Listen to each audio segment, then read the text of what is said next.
So let's start talking about money. Question is, how often can rent be raised? And what are the legal limits on raising rent? When it comes to space rent, I wish there was a more national rule. But the truth is, it's regulated by each city. There are some counties in California that have a rent control. However, when it comes to where we're at in the Silicon Valley, each city is going to be independent of its rent control. In the end, the politicians are deciding the consumer index. How's inflation going? How's the economy going? What's a fair rate for that city? In San Jose, we're just a little bit above 3%. It used to be 3.6% is the maximum raise. Now I think it's 3.1, but that changes based on a regulated index that the city provides. What is happening with the prices of mobile homes? That's a very popular question that we get. And I'll say it this way. It's a year and a half ago, we had between 2021 to 2023, we had a very hot market. When after COVID that did not have a chance to move, all of a sudden we had a sprint of people wanting to buy, and demand was very high at that time. As of recently, how I describe it is consumer confidence is an issue, interest rates are an issue. And when I say consumer confidence, it's sellers and buyers not feeling confident about the country. And usually this happens when a new president changes. Can management restrict how many people are living in the home? Can they restrict how many cars are there? The general California rule, the maximum is 2 to a room and 1 in the living room. So if you have a 2-bedroom, the maximum people you can have is 5 people. If you have a 3-bedroom, it's 7 people. And that's the California rule. And then you have park rules that would layer above that, right? So if I were to say the California rule in the spatial positioning of the home, it's 3 feet on each side. But if the park has more rules as an addendum on top of that, they're allowed to make these rules at the beginning. So they can be more restrictive. So yeah, they can go less than if the California says you can have 5 and they want to say you have 4, they're able to do that too. Let's talk about evictions. Are there guidelines? Are there regulations about who can be evicted or for what reasons someone could be evicted? Yeah, so the popular word is a 3 and 60. So WMA is kind of the Western Manufactured Home Association. They define what's a proper eviction process. And it does change from time to time. But what a park will do is do a 3-day notice to perform. Hey, we give you a 3-day notice to fix this or to pay the rent. The most common are being behind on rent, any criminal action, not having a lease agreement in the park. Sometimes people have made sales within the park and not notified the park themselves. Sometimes people have had new people or children or family members move into the park and sold privately. Anything that they can catch you on breaking the rules from the original contract, they have the right to send you a notice to perform. Okay, Jules' question was about trees. Whose responsibility is it to take care of the tree? The roots underneath the ground are, growing all over the place. They might be breaking up concrete or whatnot. Is that the park's responsibility or is that the homeowner's responsibility? So if it was your tree that you grown, you would have to be responsible. But if it's something that's been there when you purchased, now it's kind of like, hey, should this be the park's responsibility or ours? And I know it's not a black and white answer, right, but it should be the park's responsibility if it's damaging infrastructure, if it's ruining, if it's a potential safety hazard. What rights does a homeowner have if the park now has a new owner? I've seen parks sell. Nothing's changed. Everything's the same. There's no complaints. I think the biggest concern is does the rules change? Is the rent control going to be managed? What are the maintenance things that are going to change? That is kind of mostly comes out of the MRL. Are they going to strictly push to their fullest capability? Actually, it brings me to this thought, and I think the general public should know this. A lot of parks are starting to be very pushy and proactive on these rules because they know that some residents are not capable of fixing it up. and it'll be a situation where they'll have to do a quick sale of their home and they'll have to get a new home in their park. It's been a recent tactic of park owners to do that. I don't personally like that, or at least like have the proper education of what that is. Can a park limit how long guests can stay in a home? Yes, there's rules and regs around that. I believe. I mean, they don't have to, but there are rules such as a 30-day maximum, and usually they allow a longer stay. I mean, some parks never look. Some parks don't have a way to really regulate this, but there's also a bit of gray area that we can use on a legal perspective to kind of help make a situation like this work better. If there is, I find that often where it's like they're in a health condition situation and we can count someone as a caretaker, this happens a lot. And we can take the legal side of saying, hey, you can't really stop the caretaker from living at this home. And if we have to register a family member as a caretaker, a resident will be able to do that. What information can management insist that homeowners provide to them?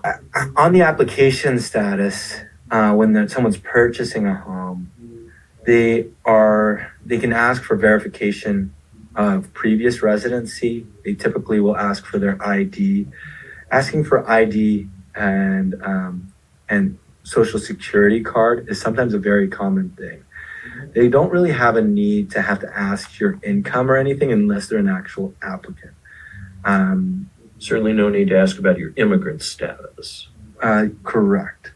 But things like, the license plates of your cars, is that? That is something that they are allowed to ask for. That is somewhere in the MRL states that it's kind of a safety clause to make sure that they know the cars are parked properly and tracking that. But knowing how many cars are in the park is something that the park is kind of responsible for, so they do cover that. What things can management force a homeowner to upgrade or modify? We have a lot of people that are like, hey, this has been like this for 15 years when I bought it. Mm-hmm. How come they're telling me to fix it now? The thing is, HCD governs the parks, and then the parks govern the residents. It's the HCD's duty to make sure parks are clean, are safe, have a good general aesthetic to the public. So trim, skirting, proper paint are common things that HCD will ding you for. So that's what the parks will also ding you for.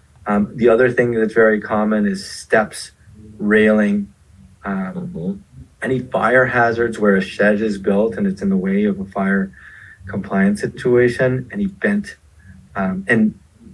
fences that might be leaning over.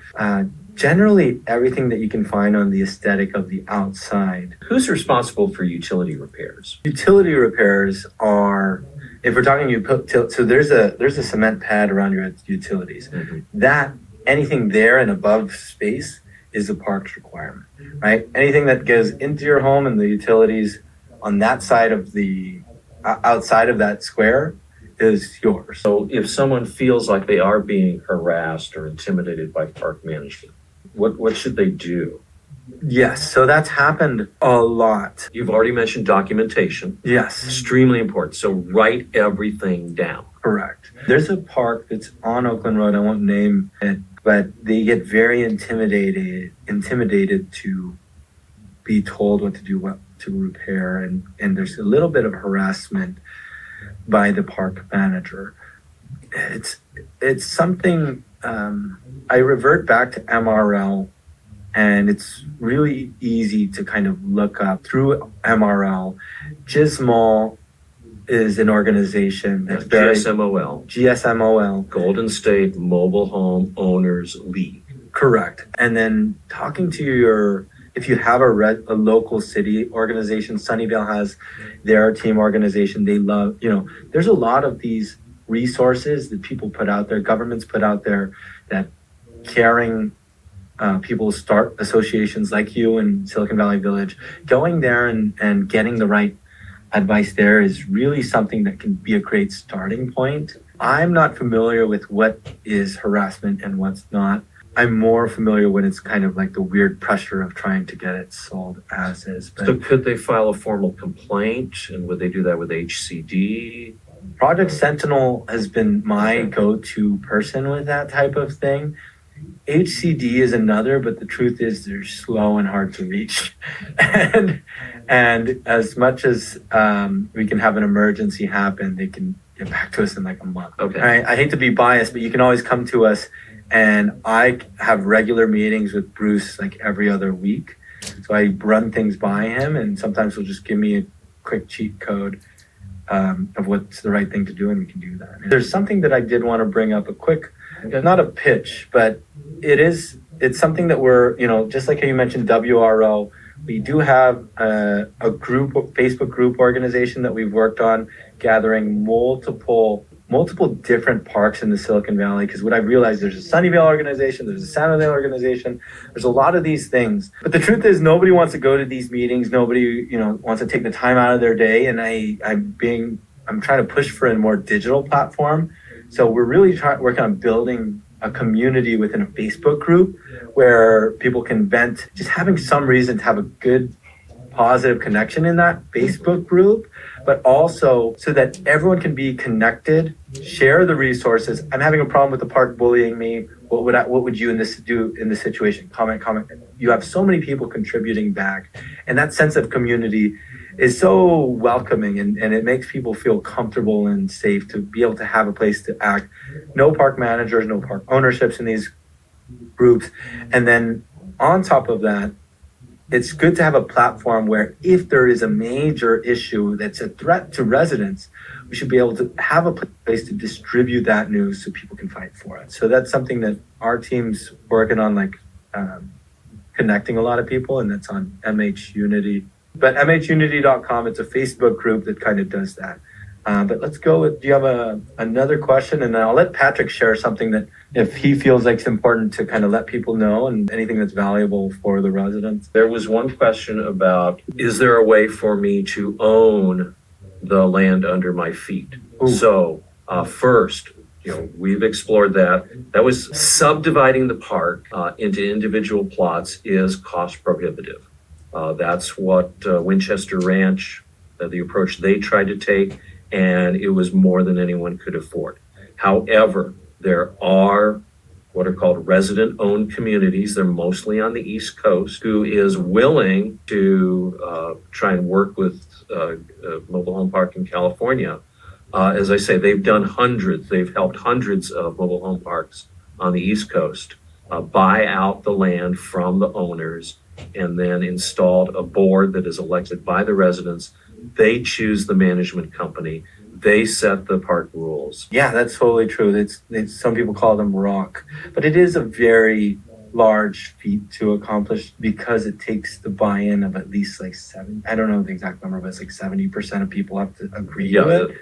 Actually, does the whole park have to agree? No, you don't have to have 100%, but you need to be over 50% of people who are signed up members. Yes, I agree that we need to have a co-op before they even start the process. Mm-hmm. Yeah, and they want that number to be 75, 80% before they make the offer. We have to wrap up soon here. Thank you, Patrick, for taking the time on this. I mean, so like if this is something that you guys like, let us know. We can organize another one. And as a follow-up, I have Bruce Denton that has agreed to going with us to do another question asking, just like this, an AMA, ask him anything around this type of thing. So anything regarding legal action, and a lot of these questions that I couldn't really fully answer too clearly, I've taken note of adding that on his list. Again, he is the top attorney that always fights for residents. He never protects park owners. And he helped with a lot of these cases for me and for many other residents. And mhunity.com is a Facebook group. So you have to enter in it as a Facebook member. And then once you're there, you can do all you want. There's normal posting. Yeah. And the role is to keep it like an open conversation for anything. It's really meant to really connect residents and have like a gathering where people can share resources and share information. Also, you see people support small businesses on there, and I love that. So, yeah. Okay.